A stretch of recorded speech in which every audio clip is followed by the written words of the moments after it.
नमस्कार। महिला सशक्तिकरण एक ऐसा शब्द जो चारों ओर गूंज रहा है और देखा जाए तो इस शब्द के आसपास बहुत कुछ बदल रहा है। महिला सशक्तिकरण हम किसे कहते हैं? मेरे ख्याल से महिला जीवन की यात्रा की वो एक खूबसूरत कड़ी है जो पुरुष के साथ जब जुड़ जाती है तो उस यात्रा का बहुत हद तक आसान होना जायज़ सी बात है। वहीं महिला जब अपने प्रोत्साहन से या अपने सहयोग से कहीं पीछे हट जाती है तो अकेला पुरुष भी काफ़ी हद तक अकेला पड़ जाता है। आपका कैसा मानना है? चलिए इस मुद्दे को आज हम बातचीत के रूप में बदलते हैं। इसी के लिए आज हमने आमंत्रित किए हैं अपने स्टूडियो में दो खास मेहमान जो कि शिक्षा के क्षेत्र से जुड़ी हैं, शिक्षाविद हैं और बहुत से तजुर्बे के साथ भी। तो आइए आपको मिलवाते हैं हमारी पहली मेहमान सपना नंदा जी। बहुत बहुत स्वागत है मैम आज के इस कार्यक्रम में। बहुत बहुत शुक्रिया। आई आपने हमारे निमंत्रण को स्वीकारा। और आपके साथ ही हैं मैडम वंदना भटनागर जी। आपका भी बहुत बहुत स्वागत है मैम। Thank you. जैसा कि मैंने कहा कि आज का मुद्दा है महिला सशक्तिकरण। तो महिला सशक्तिकरण के बारे में सबसे पहली परिभाषा आपकी ही क्या है मैम, मैं जानना चाहूँगी सपना जी। आज अगर हम यहाँ पे हैं, आपके स्टूडियो में बैठे हैं और इस माध्यम से बातचीत कर रहे हैं, सबसे बातचीत हो रही है, तो ये सशक्तिकरण का ही एक उदाहरण है। और हम अपने आप को खुशकिस्मत मानते हैं कि हम अगर अपना कोई मैसेज कन्वे कर सकें इस प्लेटफॉर्म से, तो हर महिला को, ताकि उसमें एक कॉन्फिडेंस आ सके, वो समझ सके कि हम में वो सारी शक्ति है। कहा जाता है कि women is a full circle and within her lies the power to create, to nurture and to transform. तो वो कौन सी चीज़ है जो विमेन नहीं कर सकती? आज तक no discovery could invent a camera which is better than a human eye. No invention could create a supercomputer which is better than a human brain. जी. And no discovery or invention could produce a pumping machine which is better than a human art. So whatever women can produce, जी. no discovery, no invention, nothing can be done manually. महिला के सशक्तिकरण का बहुत खूबसूरत उदाहरण आपने जी दिया। जी जी जी जी जी जी शुक्रिया। यहीं पे मैं आती हूँ वंदना जी पे भी। मैम आपकी नज़र में आप महिला सशक्तिकरण को किस तरह आंकती हैं? Actually, over the 40 years I've been working for the woman, but I never realized that I'm so सशक्त myself, you know. आज यहाँ आके लग रहा है कि मेरी भी पहचान बन गई है, लोग मुझे पहचानने लगे हैं। और अब मैं, मुझे लगता है वंस इस प्लेटफॉर्म पे आ गई हूँ तो अब मैं और भी बहुत ज़्यादा काम कर सकती हूँ। बहुत बढ़िया बात है कि आप एक स्टेप को आगे बढ़ने का ज़रिया समझती हैं। डेफिनेटली। हालांकि हम बहुत अच्छे से जानते हैं कि आप ऐसा कह तो रही हैं, ये आपका बड़प्पन है, लेकिन आप महिलाओं के लिए पिछले 40 सालों से जिस तरह की योजनाओं के साथ जुड़ी हैं, हम आगे बातचीत में उन्हें सामने लेकर आएंगे। अब आगे बढ़ते हैं और महिला सशक्तिकरण के लिए किए जा रहे बहुत सारे प्रयासों से हम जुड़े हैं, हम सुन रहे हैं, हम देख रहे हैं। तो कुछ एक के बारे में जिनसे आप अपने लेवल पर जुड़ी हैं, आप हमें उसके बारे में जानकारी दें। अब जैसा कि बहुत सारी गवर्नमेंट ऑफ इंडिया ने भी स्कीम्स बनाई विमेन को एम्पावर करने के लिए, स्पेशल एजुकेशन की फील्ड में कि फ्री एजुकेशन होनी चाहिए, कंपलसरी एजुकेशन फॉर गर्ल्स होनी चाहिए, गर्ल्स को स्कॉलरशिप्स, ग्रांट्स, डिफरेंट स्कीम्स हैं, फ्री साइकिल्स, लैपटॉप्स दिए जा रहे हैं मेरिटोरियस स्टूडेंट्स को, ताकि गर्ल्स की एजुकेशन को प्रमोट किया जा सके और कोई भी ऐसा रीज़न ना रहे जिससे कि गर्ल्स एजुकेशन से वंचित रह सकें। लेकिन वो कहा जाता है ना कि चैरिटी बिगिंस एट होम। तो घर से ही हम शुरुआत करें कि गर्ल्स को अपने, खास तौर पे आज की जनरेशन, हमारी जनरेशन तो एटलीस्ट जिस स्टेट ऑफ सोसाइटी में हम हैं वो डिफ्रेंशिएट नहीं करती गर्ल्स और बॉयज़ की एजुकेशन को लेके या उनकी अदर अपॉर्चुनिटीज़ को लेके या उनके किसी भी फील्ड में, स्पोर्ट्स में है या प्रोफेशन को लेके हम डिफ्रेंशिएट नहीं करते, है ना। लेकिन घर में ही अगर हम इस चीज़ को ज़्यादा प्रमोट करें और अपना मदर ही डॉटर को सपोर्ट करे, mother in law daughter in law को सपोर्ट करे, एंड हम सोसाइटी में अपने घर में जो मेड सर्वेंट्स हैं या जो भी हमारे कांटेक्ट में आती हैं विमेन, उनको प्रमोट करें, सपोर्ट करें फॉर एवरी अपॉर्चुनिटी, तो मेरे हिसाब से वो दिन दूर नहीं है कि we feel empowered and every woman should be empowered. इसे आप और स्ट्रॉन्ग समझेंगे। और स्ट्रॉन्ग समझेंगे। बहुत खूबसूरत तरफ आप बातचीत के उसको रुख को बदल दिया आपने। तो मैं वहीं से आगे बढ़ती हूँ और वंदना जी आपसे मैं जानना चाहूँगी कि आपके तो बहुत सारे ऐसे प्रयास हैं जो आप आगे आप खुद ही बताएं। सबसे पहले जैसे मिसेस नंदा ने कहा, तो मैं यही कहूँगी कि मेरी मदर इन लॉ ने मुझे बहुत आगे आने में बहुत हेल्प करी, और अपने आप वो बहुत काम कर रही थी इस फील्ड पर, लेकिन उन्होंने मुझे भी बहुत आगे किया और मुझे सपोर्ट किया। तो फिर अब मैं बहुत कुछ कर पाई हूँ, और शिक्षा के क्षेत्र में बच्चों के लिए, स्पेशली गर्ल्स के लिए, तो मैं पूरा एफर्ट करती हूँ कि मैं उनके लिए कुछ ना कुछ कर सकूँ। एज अ इंस्टीट्यूट हेड तो आप बहुत कुछ अपना कर रही हैं जो एक रूटीन में है, लेकिन जो उससे हट के आपकी योजनाएं हैं, जो उससे हट के आपके टीचर्स के लिए या आपके बच्चों के लिए जो प्रयास हुए हैं, मैं चाहूँगी कि थोड़ी सी आप उस पर भी रोशनी डालें। टीचर्स के लिए इतना उन लोगों का बिजी शेड्यूल होता है कि सुबह जल्दी जल्दी घर का काम करके स्कूल में आना, जाके फिर लग जाना, फिर बच्चों को देखना, फिर बच्चों को बाहर लेके जाना। तो उनके लिए हम लोग बहुत सारी वर्कशॉप्स और बहुत सारे कैंप्स आयोजन करते हैं अपने स्कूल में, और जैसे कैंसर की अवेयरनेस है, बाकी और बहुत इन्फेक्शंस हैं, और लेडी से कनेक्टेड बहुत चीज़ें हैं जिनको कि वो छुपा जाती हैं या उनको इग्नोर करती हैं या उन पर तवज्जो नहीं देती हैं, तो उनकी नॉलेज और उनके टेस्ट वगैरह करवाते हैं। और अभी रिसेंटली हमने मतलब शुरू किया है कि जो मदर्स मैटरनिटी के बाद ज्वाइन करती हैं उनके लिए हमने उनके लिए स्पेशल अरेंजमेंट्स किए हैं कि वो अपने बच्चों को साथ ला सकें और आयाज़ वहीं पर ही हों, और सो मच सो कि वो बीच में आके उनको फीड भी कर सकती हैं, देख भी सकती हैं। बच्चे की चिंता में कहीं उनके काम करने की क्षमता में कोई फर्क और नहीं। उनको कई बार ये भी लगता है कि अब मैं माँ बन गई हूँ तो मुझे शायद नौकरी भी छोड़नी पड़ेगी। तो फाइनेंशियल कंस्ट्रेंट्स तो हैं ही, साथ में अपनी एक वजूद को भी खोने की उनको काफ़ी भय रहता है कि अब फैमिली हो गई तो अब मेरा क्या होगा। सो दे वो बहुत मतलब उनको खुशी मिलती है और दे आर वेरी कॉन्फिडेंट, और वो दूने उत्साह से काम करते हैं। ये तो चलिए आपके जो अंडर काम कर रहे हैं या उनके लिए आप है, उसके अलावा भी कुछ ऐसे हमारे पिछड़े वर्ग के बच्चे हैं, या समझिए कि कुछ उसका भी एक उदाहरण आपकी ज़िंदगी से जुड़ा है? बिल्कुल, हमारे स्कूल के आसपास ही काफ़ी मतलब ऐसे हैं, आशियाना है, एक ऑर्फनेज है, और बाल सदन है, नारी सदन है। तो हम वहाँ से हर साल कुछ बच्चे अडॉप्ट करते हैं, और कोशिश करते हैं कि एटलीस्ट 2 बच्चे हर क्लास में उनको free education, specially girls, I am little particular about it. And उसके अलावा हम लोग कोशिश ये भी करते हैं, जैसे जो उन बच्चों में से जो बच्चे बहुत अच्छे मार्क्स लेते हैं, कुछ बन जाते हैं, तो उनको लैपटॉप्स दिलवाते हैं, उनके लिए कंप्यूटर्स लगवा देते हैं। और फिर सबसे अच्छी बात यह है कि वो एक बच्चा उस कंप्यूटर नॉलेज से आगे 10 बच्चों को कंप्यूटर सेवी बनाता है, ताकि वो ऑनलाइन स्टडीज़ अच्छे से कर सकते हैं और इंटरनेट से जुड़ जाते हैं, और उनकी एजुकेशन में बहुत फ़र्क पड़ता है। तो ऐसे ही एक उदाहरण था कि एक गर्ल को हमने दिलवाया एक गांव में कहीं जाकर, जिसने 12th में वो 3-4 किलोमीटर चल के रोज़ खेती में काम करने के बाद पढ़ने आती थी। उसने फिर 12th का एग्ज़ाम दिया और उसने टॉप किया था। तो एक हमने उसको सिर्फ लैपटॉप दिया, लेकिन उसके बाद उसने 300 बच्चों को अपने बूते पे लैपटॉप खरीद के दिया। बहुत बहुत खूबसूरत। So it was very nice. और सच में जब इस तरह का कुछ एक छोटा सा लिया हुआ कदम बड़े सपना साकार होने जैसा हो जाता है, तो दिल में बहुत खुशी होती है। अच्छा लगता है। आपका ये प्रयास सराहनीय है। मैम, आप बात कर रहे थे कि घर से, तो घर में ही रिश्तों में आपको क्या लगता है कि एक महिला एक दूसरी महिला के लिए किस तरह सपोर्टिव हो सकती है? उस शुरुआत को हम घर से किस तरह से, थोड़ा सा खुल के उस बारे में बताएं। देखो, पहले तो शुरुआत होती है अपने बचपन से है, जहाँ पे पेरेंट्स ने बहुत सपोर्ट किया हमें इस पोजीशन पे लाने के लिए। आज हम यहाँ पे हैं तो अपनी पेरेंट्स और फैमिली की सपोर्ट की वजह से हैं। और अच्छी मतलब क्वालिफिकेशन के बाद जॉब लग गई, और मेरी जॉब का जिस दिन लगी पहले दिन ही मुझे कहा गया कि आपको श्रीनगर में, जम्मू कश्मीर में जाके श्रीनगर से भी 40 किलोमीटर आगे एक वर्कशॉप ऑर्गेनाइज करनी है ICDS में, integrated child development services scheme में, जहां गांव की आंगनवाड़ी वर्कर्स, सुपरवाइजर्स और उनके CDPOs के लिए एक वर्कशॉप ऑर्गेनाइज करनी थी। I was only 22 years old, just passed my MSc exam, result was still awaited, and I was asked on the very second day of my job, और मैं गई वहां पर बिल्कुल अकेली, और उन दिनों छड़ी यात्रा का ज़्यादा पता नहीं होता था, 1986 की बात है।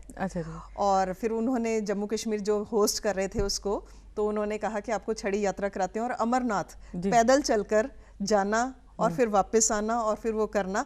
तो ये मतलब अभी बहुत एम्पावरमेंट है, exposure, बहुत हाँ। एक्सपोजर मिला जी। नौकरी के पहले दिन ही।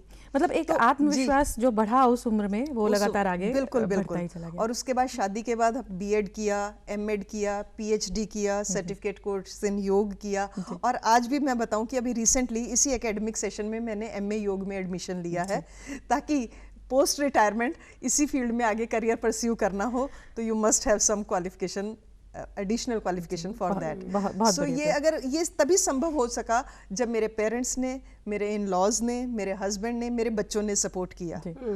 तो टाइम टू टाइम जैसे उनकी जहाँ जहाँ पे मेरे को हेल्प की ज़रूरत थी, अभी भी इस संडे परसों राष्ट्रपति भवन तक हम अवार्ड लेके आए हैं फॉर गिनीज वर्ल्ड रिकॉर्ड। तो ये तभी मैं अपने आप को ब्लेस्ड समझती हूँ, प्राउड फील करती हूँ कि हमें ऐसा परिवार मिला, ऐसे फैमिली मिली है जिनके ये सफ़र मैम हम कहें कि हम शिक्षित नारियों का है। जी जी जी। तो भारत की आबादी देखी जाए तो हमारी बहुत सी ऐसी नारियां हैं, ऐसी महिलाएं हैं जो कि इस जोन में नहीं आती हैं। तो आप उनके बारे में, सशक्तिकरण तो देखिए तभी हो पाएगा जब महिला, हर महिला 100% कहा जाए कि सशक्तिकरण को समझ पाए और उस और कार्य करे, उस और आगे बढ़े। कहा जाता है ना कि अगर आप एक पुरुष को शिक्षित करते हैं तो केवल एक पुरुष शिक्षित होता है, और अगर आप एक महिला को करते हैं तो पूरा परिवार शिक्षित हो जाता है, बल्कि तो दो जिस परिवार फील्ड से- शिक्षित होते हैं। दो परिवार शिक्षित होते हैं। जिस फील्ड से मैं जुड़ी, मैंने अपना करियर आईसीडीएस स्कीम से स्टार्ट किया। वहाँ गांव-गांव में जाकर आंगनवाड़ी वर्कर्स के थ्रू महिलाओं की मीटिंग करनी, महिला मंडल की मीटिंग बुलानी, और जो प्रेग्नेंट लेडीज वहाँ और लैक्टेटिंग मदर्स आती थी अपना न्यूट्रिशन लेने, उनकी मीटिंग्स करनी, हेल्थ एंड न्यूट्रिशन को लेके बहुत ज़्यादा, क्योंकि अगर health is the most important factor. मैंने जितनी भी आज तक की किताबें लिखी हैं, बहुत सारी मैंने इंटरनेशनल पब्लिशर्स के साथ पब्लिश की हैं, IGI global publishing house of USA, उनके साथ मैंने की है psycho socio physical health management of adolescents. एक और की है evaluation and management of high risk pregnancies. और एक लैम्बर्ट पब्लिशिंग हाउस से जो अभी परसों ही रिलीज की है, वो nutritional status of adolescent girls. इसके अलावा कुछ एजुकेशन में भी की हैं, कुछ एडिटेड बुक्स भी हैं। सो मेरा फोकस एरिया रहा है कि अडोलेसेंट गर्ल्स को लेके खास तौर पे, या लैक्टेटिंग मदर्स को, प्रेग्नेंट मदर्स को लेके, उनकी हेल्थ को लेके काम किया जाए, क्योंकि अगर वो खुद हेल्दी होंगी, फाउंडेशन स्ट्रांग होगी, तभी आगे बिल्डिंग इफेक्टिव होगी। तो वो खुद स्ट्रांग होंगी, आगे चल के हेल्दी मदर बनेंगी और हेल्दी बेबीज को जन्म देंगी, which who will become healthy citizens of the country. ये भी सशक्तिकरण का एक बहुत समझ वाला पहलू है कि सेहत अच्छी होगी तभी कहीं ना कहीं एक सोच अच्छी हो पाएगी, एक तरफ से निश्चिंत होगी महिला। जैसे जब सरकार ने कंपलसरी किया कि बच्चों की स्कूल की बसेस में lady conductors are a must, तो हमने भी लेडी कंडक्टर्स रखी। सो यहीं पे बात ख़त्म नहीं हो गई।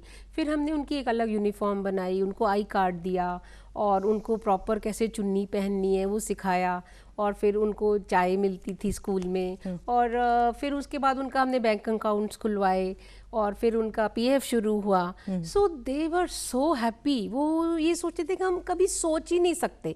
पहले तो एक कंडक्टर बनना हमारे लिए बहुत ही अजीब सी बात थी, लेकिन हमें नहीं पता था कि स्कूल के बाद साथ या कंडक्टर बनने के बाद, लेडी कंडक्टर के बाद, हमारा ये भी ऑनर बढ़ जाएगा। और बसेस में भी बच्चे उनको ऑनर करते हैं, सब उनको आंटी या दीदी बोलते हैं। तो ये भी उनके लिए एक बहुत ही बड़ी अचीवमेंट थी कि वो अब रोज अपने एक तरह की नई जॉब का इन्वेंट हो गई, और उस तरह से उनका। और जब हम सुबह मिलते हैं उनको, और जैसे मैं आती हूँ तो बहुत स्माइल करके मिलती हैं, मतलब बहुत फ़र्क आ गया उनकी पर्सनालिटीज़ में। दे आर कॉन्फिडेंट, और वो बहुत अच्छे से अब मतलब बहुत बच्चों को डील करती हैं, बहुत अच्छा एक अच्छा प्रयास है, वो भी एक तारीफ के लायक है।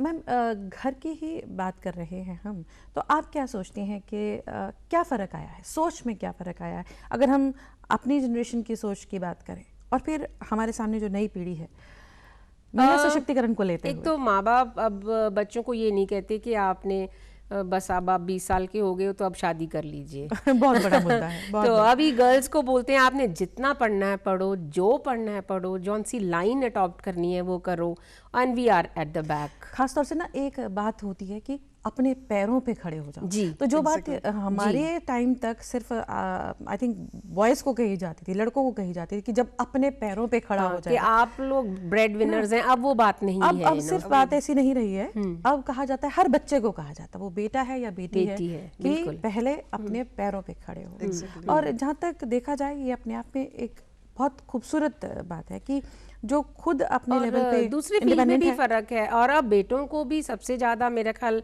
मास्टर शेफ में लड़के ही आ रहे हैं सबसे बेस्ट काम करने के लिए। ये नहीं है कि अब सिर्फ लड़कियां ही रसोई घर में जाएंगी, लड़के भी जाते हैं। तो हमारे क्वेश्चंस और हमारे जवाब जो हैं बहुत हद तक हम क्योंकि अपने आसपास जो कुछ देख रहे हैं मैम, हमारी सराउंडिंग में जो है बहुत सी नारियां सशक्त हैं और इस और काम कर रही हैं, लेकिन आपको लगता है कि कहीं हमारी जिम्मेदारी और हमारा काम यहीं तक ख़त्म हो जाता है, या हम उस और भी कोई सोच और उस और भी कोई कदम उठा रहे हैं जिनके पास ज़रिया नहीं है या जो अभी तक अपने सशक्तिकरण के बारे में सोच भी नहीं पा रहे हैं? मेरा ख़ास तौर से जो मुद्दा है वो ग्रामीण क्षेत्र की महिलाओं के बारे में है, तो आप उनके लिए किस तरह से क्या कुछ सुझाव या कुछ ऐसा देना चाहेंगी? अब जिस एज से हम गुजर रहे हैं ये बहुत सुंदर समय है जी जब टेक्नोलॉजी का इस्तेमाल हम कर सकते हैं। जी और कोविड के पीरियड में 2 साल जब लॉकडाउन पीरियड रहा, स्कूल कॉलेजेस बंद रहे, तो इस समय हमने आउटरीच एक्टिविटीज़ बहुत की ताकि हम सोसाइटी के हर सेगमेंट को रीच कर सकें। जी। और आजकल लोग बहुत सारे यूट्यूब चैनल देखते हैं और फेसबुक पे फॉलो करते हैं, फर्क तो तो बहुत पड़ा हमने है। इस दौरान बहुत सारे वेबिनार्स किए, सेमिनार्स किए, स्पेशली विमेन हेल्थ को लेके जी। और विमेन की एजुकेशन को लेके, उनको एम्पावर करने के लिए क्या अपॉर्चुनिटीज़ हो सकती हैं, एजुकेशनल अपॉर्चुनिटीज़ कौन कौन सी अवेलेबल हैं। तो इसके लिए टेक्नोलॉजी ने बहुत हेल्प की है। ये बड़ा अच्छा माध्यम है जहां हम उन तक पहुंच सकते हैं। कुछ ऐसा भी है जहां जाके विजिट की जाती है और उनको साक्षात रूप जैसे से किसी तरह के कॉलेजेस में हमारे एनएसएस यूनिट होता जी। है, so we have adopted village, और साथ में ही हम आयुष डिपार्टमेंट के साथ मिलके काम करते हैं। और जहां आयुष के हमारे पार्ट टाइम इंस्ट्रक्टर्स जो हैं विलेजेस में जाके, रूरल एरियाज में जाके उनको ट्रेन करते हैं फॉर देयर फिजिकल हेल्थ। जी। योगा के थ्रू न्यूट्रिशन के बारे में बताते हैं, उनकी डाइट के बारे में बताते हैं और क्या वो कर सकती हैं अपने आप को एम्पावर करने के लिए, एम्प्लॉयमेंट अपॉर्चुनिटीज़ क्या क्या अवेलेबल हो सकती हैं। तो हमारे एनएसएस वॉलंटियर्स और आयुष के इंस्ट्रक्टर्स इसमें उनको हेल्प करते हैं। जी। सो विलेजेस में जाके मैम कहीं ये बात आती है कि महिला ये सोच की तरफ मुड़ने में कहीं रुकावट महसूस करती है कि मैं पढ़ी लिखी नहीं हूँ तो मैं क्या करूँ? तो आपको भी मानना ऐसा है? वंदना मैम से मैं पूछना चाहूँगी कि अगर पढ़ाई इसके लिए लिखाई मैं नहीं आपको है तो बताती हूँ कि हमारे पास जैसे कई लेडीज़ हैं, जैसे हम उनको जानते हैं कि उनके पास बहुत सारी खूबियाँ हैं काम करने जी। की। तो हम लोग क्या करते हैं कि उनको 5 या 4 महिलाओं को बुलाते हैं और उनको बोलते हैं कि आप सिखाइए इन बच्चों को कुछ बनाना। जी। तो वो कई बार कुछ इतनी अच्छी रेसिपीज सिखाती हैं, कुछ अचार डालना सिखाती हैं, कई बार कोई टाई एंड डाई सिखाती हैं। तो एक तो बच्चों को लगता है कि हाँ ये ऐसी वैसी महिलाएं नहीं हैं, इनको भी पढ़ी नहीं है पर इनके पास बहुत हुनर है। लियाकत है। जी, हाँ। जी। और लेडीज़ को भी बहुत कॉन्फिडेंस आता है कि हम आज इतने सारी भीड़ को पढ़ा रहे हैं। जो बच्चे पेंट टाई कोट पहन के बैठे हैं, ब्लेजर पहन के बैठे हैं आज, मतलब वो उनको अपनी क्लास से बहुत ऊपर मानती हैं। तो उनको बहुत कॉन्फिडेंस आता है कि आज हम इनको पढ़ा रहे हैं, सिखा रहे किसी हैं। की भी बात की जाए, अगर किसी के हुनर को थोड़ा सा भी प्रोत्साहन बढ़ावा बिल्कुल। मिलता है तो आत्मविश्वास और तो ये अपने बहुत आप। ज़रूरी है, जी। बहुत ज़रूरी है कि आप दूसरों को उठाएं, जी। उनको मौका दें। आज देखा जाए तो ज़रूरत यही है हर क्योंकि एक में पोटेंशियल तो होता ही है,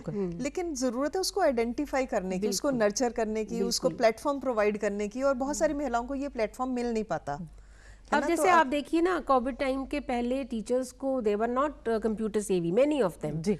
but they learn so much in no time and सब कुछ उन्होंने बहुत आगे अच्छे बढ़ने से, के लिए मैम बिल्कुल बदलाव को तो स्वीकार करना ही पड़ता है। ये तो बिल्कुल, और That बहुत is the अच्छे से only किया, truth. उन्होंने भी बहुत अच्छे से किया। जी। इस बात के साथ और जोड़ें कि अगर हमारे आसपास जो तबका है, जो हमारी हम कहें हेल्पर्स हैं या जिनके साथ हम अपने डेली रूटीन में रूबरू होते हैं, उनके लिए भी किसी तरह की कोई गाइडेंस या कुछ व्यवहार में ऐसा परिवर्तन किया जा सकता है जिससे ऐसा लगे कि एटलीस्ट एक नारी के साथ संबंध जो हैं उनको सुंदर बनाया गया है या उसमें कहीं दूसरे के लिए भी भलाई का कुछ छुपा है।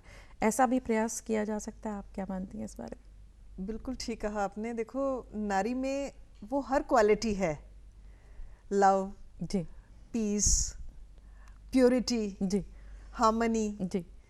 और इसी तरह से नॉलेज भी है, Patience पेशेंस Patience सबसे है, बड़ी। टॉलरेंस है, जी। पार है, जी। हैप्पीनेस है, ये सारी क्वालिटीज अंदर छुपी हुई हैं, बिल्कुल। है ना। लेकिन हमारी जब हम बॉडी कॉन्शियसनेस में आ जाते हैं ना, वो सारी जो सोल की क्वालिटीज हैं जी। वो सारी दब के रह जाती हैं। तो सबसे पहले तो अपने आप को आइडेंटिफाई करना कि हु एम आई, जी। है ना। रिलेशनशिप तो तब बिल्ड होगा जब हम अपने को पहचाने और दूसरे को पहचाने। बिल्कुल सही हम लोग ज़्यादातर टाइम बॉडी कॉन्शियसनेस में रह जाते हैं कि मैं प्रिंसिपल हूँ, आप टीचर हैं, या आप अनाउंसर हैं, रेडियो एंकरिंग करती हैं। जी। तो उसमें बहुत सारी चीज़ें जो हैं अंदर की जो रिलेशनशिप बिल्डिंग के लिए जो रिक्वायरमेंट होती है वो दब के रह जाती है। जी। और कुछ व्यस्तताएं भी ऐसी हैं, कुछ समय की भी बात ऐसी हो जाती है कि हम बिल्कुल। इन सब चीज़ों को ध्यान नहीं दे पा रहे थे। लेकिन देखा जाए तो कोरोना काल में इंसान की सोच को बदलाव मिला है। बिल्कुल। कि क्या सच में सिर्फ हम जो एक अंधी दौड़ में भागे चले जा रहे हैं कि खाना है, कमाना है और ये ज़िंदगी है, इससे हट के हमारे रिलेशंस में क्या है, हम एक दूसरे के लिए क्या आदान प्रदान कर रहे हैं, एक दूसरे के लिए क्या सोच रखते हैं, क्या व्यवहार है हमारा एक दूसरे के प्रति। आई थिंक ये बात सोचने का एक ठहराव, एक समय मिला सभी को, और उससे जो परिवर्तन आया वो बहुत अच्छा परिवर्तन है। हर चीज़ में देखा जाए तो नकारात्मक में भी एक कुछ सकारात्मक तो होता ही है, कुछ ना कुछ तो अच्छा होता है। जी जी। बहुत अच्छी सोच है। एक मैम, जो हमारी नई जनरेशन के साथ हमारे व्यवहार में और जो हमारी एक्सपेक्टेशंस हैं उनके बारे में भी मैं आपसे जानना चाहूँगी कि आप क्या सोचते हैं। आप मैम, पहले वंदना मैम आप बताएं। सबसे पहले तो पेशेंस की बहुत रिक्वायरमेंट है। तो अभी पिछले 2 साल पहले मैंने गाइडिंग एंड काउंसलिंग का भी एक डिप्लोमा किया, जो कि अब मुझे जो कोविड के बाद बच्चे अब मिल रहे हैं उसके लिए बहुत काम आ रहा है। क्योंकि जब बच्चे घर से आए हैं वो इतने आराम परस्त हैं, उनका कोई रूटीन नहीं है, उनका कोई डिसिप्लिन नहीं है, तो वो बहुत अनकंफर्टेबल हैं अपने कंफर्ट जोन से बाहर निकल के। एंड दो ऑनलाइन स्टडीज़ चल रही थी लेकिन फिर भी वो लोग काफ़ी पीछे हैं। तो मतलब मैं उनको एक बहुत अच्छे तरीके से डील कर पाती हूँ अब मुझे, और पेशेंस लेवल बहुत बढ़ गया है उनके साथ बात करने का, उनके सुनने का, कि उनकी प्रॉब्लम्स सुने। उनकी भी अपनी प्रॉब्लम्स हैं क्योंकि वो सोए नहीं हैं या ठीक से खाना नहीं खाया है, तो कुछ हो रहा है, तो मैं उनको बेहतर समझ पा रही हूँ। फिर हम इसको जोड़ें कि महिला, जो घर में महिला थी, वो ये दायित्व उस समय सिर्फ महिला का था कि बच्चों को उससे जोड़े रखती, या फिर घर परिवार सभी लोग थे? एक्चुअली ये सिचुएशन बिल्कुल न्यू थी, कोई भी इसके लिए प्रिपेयर तैयार नहीं नहीं था। तो जिसको भी जैसे समझ में आया उसने वैसे डील किया। और महिलाओं ने तो इतने तरह तरह के व्यंजन रोज बना बना के खिलाए, कमाल ही कर दी। जो चीज भी वो लोग सब बाहर खाते थे तो वो खाना भी अच्छा मिला। खैर ये भी मैं नहीं कहूँगी। सो वो भी एक मुद्दा है कि वुमन ने वहाँ भी अपने आप को प्रूव किया। आपको घर पे भी वही सब कुछ मिल सकता है। मतलब बहुत से ऐसे गुणों को निखारने संवारने का भी मौका बहुत मिला इस दौर में। और यही नहीं, जो बहुत सालों से पकवान, जैसे जो हमारी दादी नानी कचौरी बनाया करती थी, वड़े बनाया करती थी, जो मतलब अब खत्म ही हो गया है, वो भी बने और बच्चों ने खाए, बहुत एक्सपोजर हुआ। गुणों का भी हुआ और चीजों का भी हुआ और रिश्तों का भी। रिश्तों का तो भी है। बहुत लोगों हुआ, ने अपने परिवार की अहमियत को समझा। नहीं तो हम एक रैट रेस में लगे हुए थे, भागे हुए थे, प्रोफेशनलिज्म था, कमर्शलाइजेशन बहुत ज्यादा जिस तरह से हो गया, पैसे की होड़ लगी हुई थी, पावर का था। तो अब इस समय लगा कि इस समय रुकने का समय है। माता पिता ने अगर बच्चों को समय दिया तो बच्चों ने माता पिता के साथ रह के सीखा कि क्या कुछ होता है। अब आप ही की बात में से एक शब्द जो मेरे कानों में अब गूंज रहा है, होड़। हम प्रगति की ओर की बात करें तो वो बहुत अच्छी है, हमने नई चीज़ें सीखी, वो बहुत अच्छी है। लेकिन एक होड़ जो शायद हम अच्छे तरीके से नहीं आंकते हैं, वो है कि हम जो वेस्टर्नाइजेशन का बहुत ज़्यादा उस कल्चर को अपनाते चले जा रहे हैं, हमारी खुशियाँ, हमारे कॉस्ट्यूम्स, हमारे त्योहार, तो उसके बारे में हम अपनी बच्चियों को क्या कहना चाहते हैं? कुछ इस मैसेज के तरीके से आप कहना जैसे आप वेस्टर्नाइजेशन की बात कर रहे हैं, हम वेस्टर्न कल्चर को अडॉप्ट करने के लिए वेस्टर्न ड्रेसेस हैं, वेस्टर्न डिशेस हैं, उनको लेने के लिए, या उनका लाइफस्टाइल है उसको फॉलो करने के लिए कर रहे हैं। उस सब का एक ही मकसद होता है कि इससे हमें खुशी मिलती है। अल्टीमेट पर्पस ऑफ लाइफ तो यही है खुशी पाना। जी। और जबकि वो खुशी हमारे अंदर ही होती है। हम कहते हैं कि हम डेस्टिनेशन पे जब वेकेशन के लिए जाएंगे या कहीं और जाएंगे, मॉल्स में जाएंगे टाइम स्पेंड करने के लिए, सारा घूम के आ जाते हैं, घर आके फिर वही सिचुएशन वही बनी रहती है। वो दौड़ बुरी नहीं है, वो बदलाव बुरा नहीं है। जी जी। लेकिन कहीं आपको लगता है कि उस पे कुछ एक दूरी पे आगे बढ़ने के बाद कोई लगाम होनी चाहिए? बिल्कुल होनी चाहिए। उस थोड़े बारे से में भी स्पीड कोई ब्रेकर तो समय समय पर जरूरी है, ताकि हम वो रुक के चेक कर सकें कि क्या उसका दिशा ठीक है। और अगर हम गलत दिशा में जा रहे हैं तो वो कहते हैं ना SOS, stop, observe and stare. थोड़ी देर के लिए रुकें, अगर हम उसे ऑब्जर्व करेंगे तो अगर कहीं पे कमी है या उसका मार्गदर्शन, उसका दिशा जो है बदलने की जरूरत है तो उसको हम कर सकते हैं। और वो दिशा मैं फिर जानना चाहूंगी आपसे कि एक शिक्षाविद होने के नाते हमारा ज़्यादा है या घर की महिला का, मदर का ज़्यादा है, बहन का, बुआ का, चाची का, कि महिला जिस रूप में भी उस रिश्ते में जुड़ी है तो ये दायित्व मिला जुला है। घर में बच्चे करते हुए ही हैं वो जो अपने बड़ों को करते हुए देखते हैं।